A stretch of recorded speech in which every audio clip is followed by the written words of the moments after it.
Kenapa saya tidak ambil area yang ada di sini? Karena ada yang perlu diperhatikan untuk menentukan area swing, untuk menentukan area pullback yang valid. Jadi saya tidak taruh area swing low di area ini, tapi di area ini.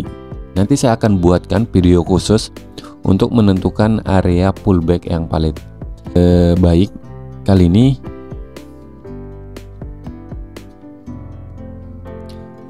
di video kali ini teman-teman kita akan melanjutkan pembahasan ICT untuk part yang kedua sekarang.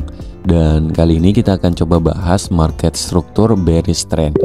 Kemarin kita sudah bahas tentang area tertinggi dan terendah, jadi kita tidak akan bahas. Jadi kita bisa tahu area tertinggi kita namakan sebagai higher high dan area terbawah kita namakan sebagai higher low. Dan mungkin teman-teman belum tonton video saya sebelumnya untuk part yang pertama, teman-teman bisa tonton terlebih dahulu. Nanti saya taruh linknya di deskripsi, atau teman-teman scroll aja di channel ini. Nah, di sini area tertinggi kita namakan sebagai higher high dan area terbawah kita namakan sebagai higher low. Nah, di sini jika higher low yang ada di sini di break, maka higher low yang di sini kita pindahkan ke area terbawah lagi, dan higher high yang ada di sini kita turunkan ke bawah selanjutnya. Nah, ini kita namakan sebagai bearish trend teman-teman, karena area tertinggi dan terbawah makin bawah, jadi trennya itu turun teman-teman. Nah, ini secara teori, tapi kalau secara yang mendekati realita, chartnya itu seperti ini teman-teman. Nah, kalau teori kita biasanya teman-teman pasti tidak asing dengan higher high, higher low. Tapi kalau di ICT biasanya itu dia memakai area tertinggi itu sebagai swing high,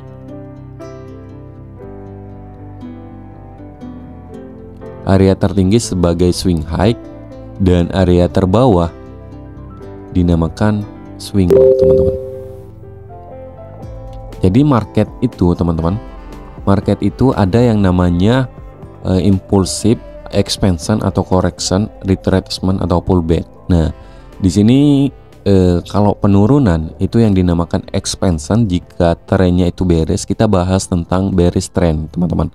Jadi kalau penurunan tren itu dinamakan expansion impulsif. Nah, ini untuk melanjutkan tren. Ini sudah saya tulis. Dan kalau dia balik arah itu yang dinamakan correction atau retracement atau pullback teman-teman. Nah, di sini setelah correction pasti ada namanya impulsif. Pasti akan terjadi penurunan, membreak area swing low. Jadi ketika swing low yang ada di sini di break teman-teman, turunkan area swing low, dan area swing high teman-teman turunkan ke area tertinggi selanjutnya. Nah, di sini teman-teman bisa melihat area swing high sama swing low.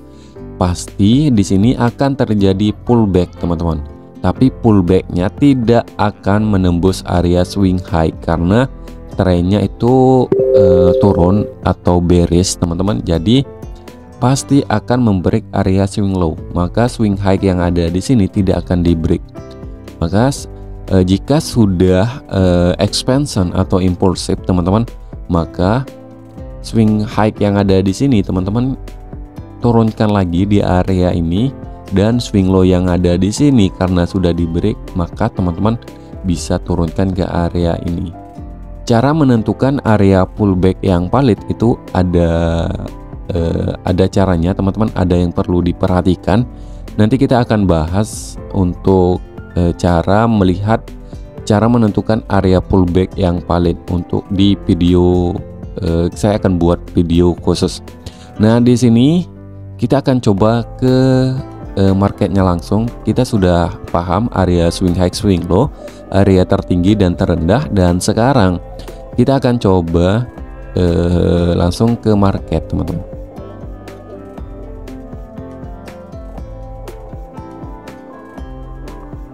Ini yang dinamakan market struktur bearish trend. Nah, di sini saya ada contoh.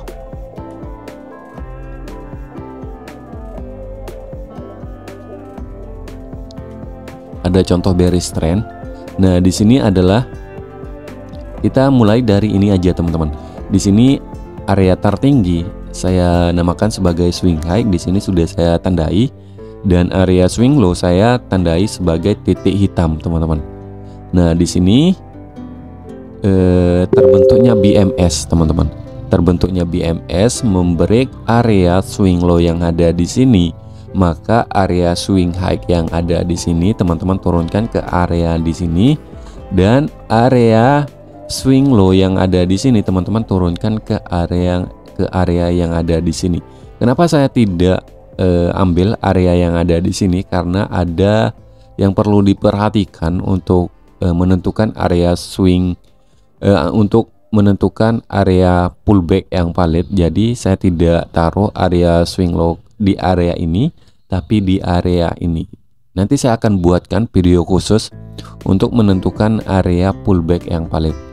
Nah, di sini ketika swing low yang ada di sini di break, kita sudah pindahkan ke area ini, maka swing low yang ada di sini teman-teman taruh ke area yang ada di sini. Jadi range untuk trading kita bisa melihat area yang ada di sini. Range untuk trading kita adalah area merah sama hijau yang ada di sini.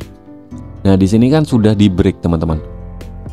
Area swing low yang ada di sini di break, maka swing low selanjutnya adalah di area ini, dan swing high yang ada di sini, area swing high yang teratas yang ada di sini kita taruh di area ini. Jadi range untuk trading kita selanjutnya adalah area yang ada di sini sama di area ini. Nah, di sini ada FVG teman-teman, tapi kita akan coba tandai area FVG. Di sini kemungkinan market akan bergerak ke area ini.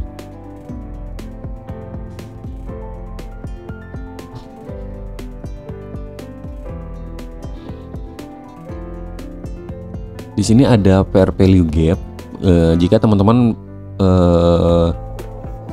ingin mengetahui apa itu fair value gap, sebenarnya saya sudah kasih contoh di video yang pertama. Teman-teman tonton aja terlebih dahulu untuk pengenalan ICT. Nah, di sini karena bearish trend teman-teman, kemungkinan marketnya itu akan bergerak naik untuk pullback teman-teman, lalu impulsif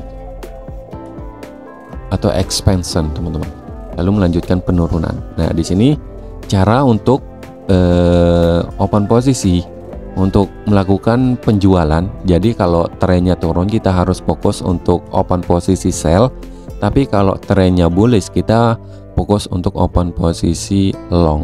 Nah, di sini karena trennya itu bearish, maka yang harus kita perhatikan di sini adalah untuk open posisi untuk melakukan penjualan atau open posisi sell.